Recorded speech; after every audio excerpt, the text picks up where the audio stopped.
পটুয়াখালীর কলাপাড়ায় লবণ পানি থেকে ফসল রক্ষায় নতুন সুইচ গেট নির্মাণ ও পুরাতন সুইচ গেট রক্ষণাবেক্ষণের দাবিতে অবস্থান ধর্মঘট পালন করেছে কৃষকরা।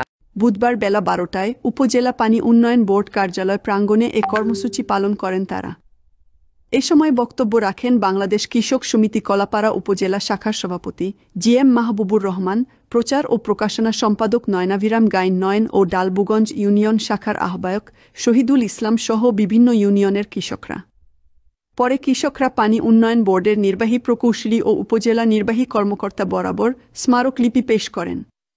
কর্মসূচিতে বক্তারা বলেন, গত ৮ বছর যাবৎ বর্ষা মৌসুমে ভগ্নদশা স্লুইসগেট থেকে লবণ পানি প্রবেশ করে কৃষকদের ফলস নষ্ট হচ্ছে। বারবার স্লুইসগেটের কপাট নির্মাণ ও রক্ষণাবেক্ষণের দাবি করে আসলেও তা বাস্তবায়ন করছে না পানি উন্নয়ন বোর্ড। এবার তাদের দাবি মানা না হলে আরও কঠোর কর্মসূচি গ্রহণের হুঁশিয়ারি দেন তারা।